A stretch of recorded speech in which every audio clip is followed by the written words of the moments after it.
Hello everyone, I am Phoenix Tremaine, and this is my review of the Have and Have Nots.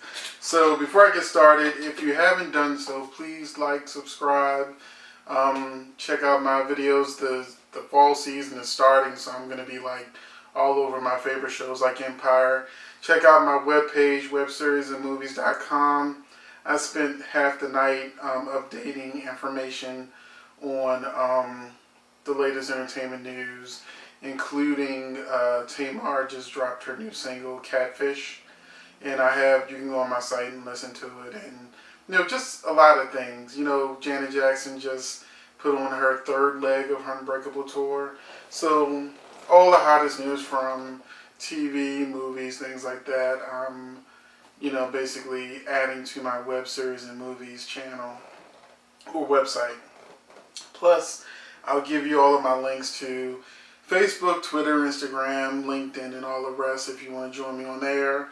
On Facebook, I'm typically now at the 5,000 friend limit, so you can usually just follow me on Facebook. However, I'm always pissing people off, so I'll go wake up in the morning be 4,999. That's pretty much every day. So on Facebook, I give all of the entertainment news and stuff like that as well. That's faster. That's there's a lot of extra information I put on Facebook. Plus, I share lots of pictures, videos, history, news, half naked people, everything. You'll see if you follow me. Now let's get to the Have and Have Nots review. I am going to apologize for the lateness of this review because I just wasn't going to do it. This is what's called a filler episode. Ain't shit happened. This was a bullshit episode. So I'm going to run it down to you real quick. Hannah Benny, she's not happy about the house and him fucking Veronica. Same shit, different week. We've heard them have this conversation, 4 or 5 weeks now? Same exact conversation, different episode. Bullshit, boring. Just stretching out to get to the finale. Jen won't tell Catherine what Veronica did, which makes no fucking sense. So, you're going to let your wife still be best friends with the woman who had your son raped? The plot don't make sense. So that means Catherine is going to find out at the worst possible moment, so it was like, what was the point of her even being there and seeing? It just don't make any sense. It's bad writing. Just continue stretching out, for when she eventually finds out. No, come on. We've only got 2 episodes left. Give us something. Jeffrey explodes at Wyatt. He's gone off on his mother. He's told his father stop being a pussy. Now he's telling Wyatt, look, I'm gay, deal with it. Wyatt's like, well, I was raped. So then Jeffrey's like, oh, I've already seen the spoilers. I know what's going to happen in the finale. So I know what this is leading to. But because Wyatt walked out, we'll see how Jeffrey does what he does. I don't want to spoil you. The spoilers are out there. If you want to know what happens in the season finale of Love and Hip Hop, the Have and Have Nots, it's out there. You can go to TV.com. You can go to Wikipedia. They tell you what's going to happen in advance, and over the next episode and the episode after that. Let me see. Oscar and Candace. I'm not going to lie to you, because I know the spoilers of what Oscar's going to do. I fast forwarded past them. Normally, even if I don't want to see a scene for my review, I'll watch it. But once again, the little bit that I watched was just the same crap. Different week. Once again, stretching out the story. Like, this is what you do when you're in television and you want somebody to stretch something out. Like they're on stage and they're about to walk off, but you need them to stay up. There you go. Stretch it out. But that's what they're doing. They're just stretching out bullshit. Quincy runs his car through Hannah's house and sets it on fire. That's probably the most exciting thing that happened in the entire episode. It lasted all of 2 minutes of screen time.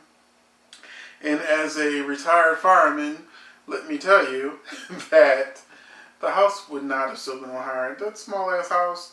Basically, as a fireman, I'll tell you, when a house is on fire, embers will go to the neighboring houses. And so instead of dealing with one house on fire, you're going to end up with 2 or 3 houses on fire. So the fire department would have been on that house quick and had the flames out and everything.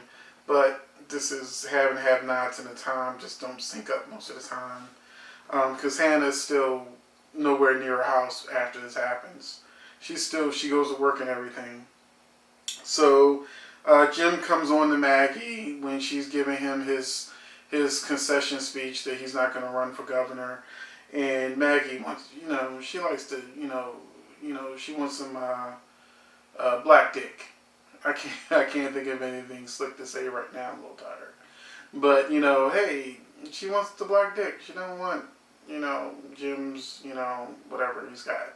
It don't look like it's never mind. So Maggie turns down, Jim because she wants some chocolate.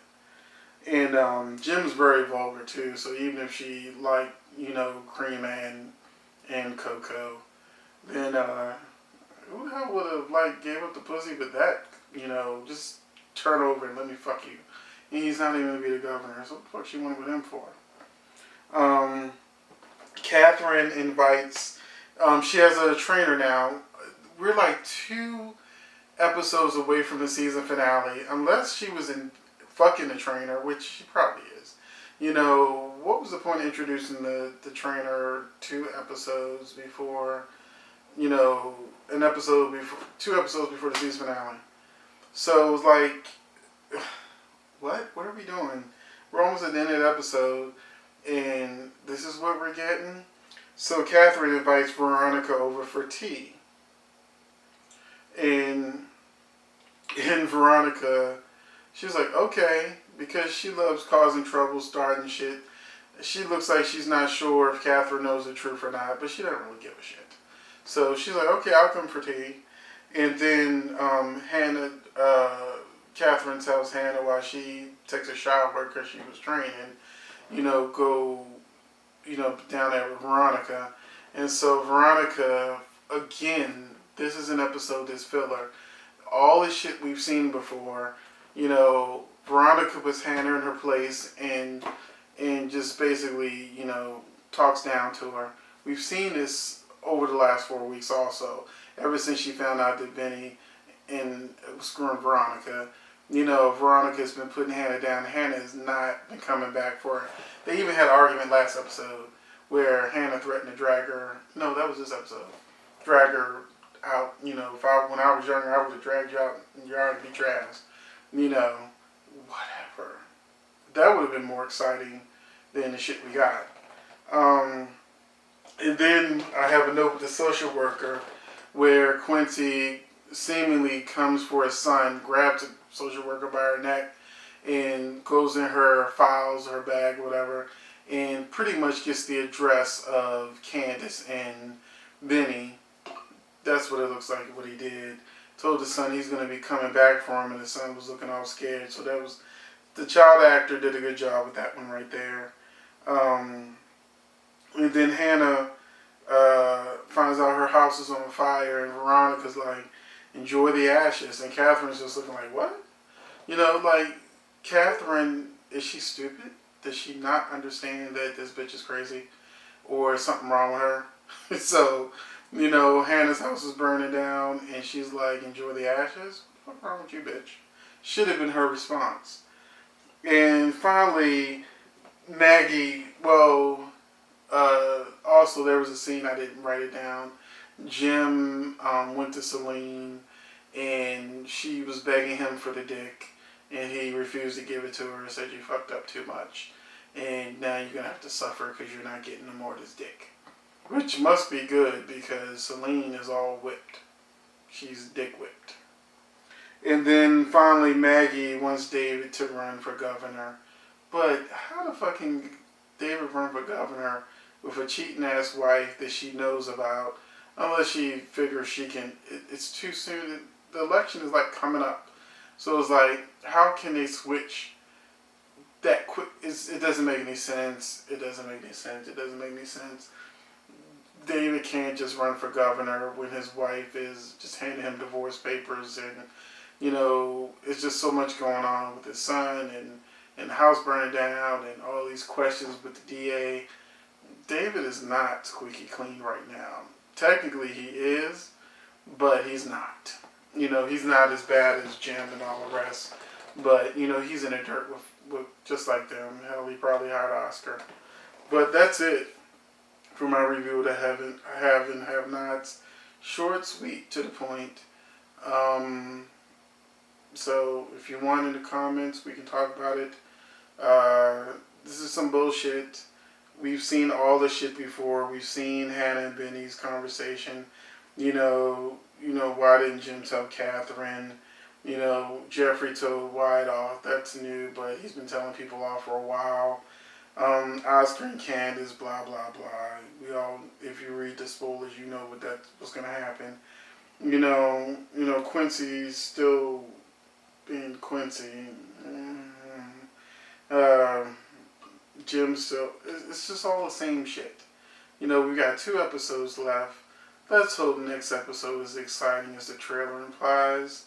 So that's it for my review of the have and have nots. I'm about to give you my late review of Love and Hip Hop Hollywood. Hopefully you will check that out too, because I'm about to do it right now.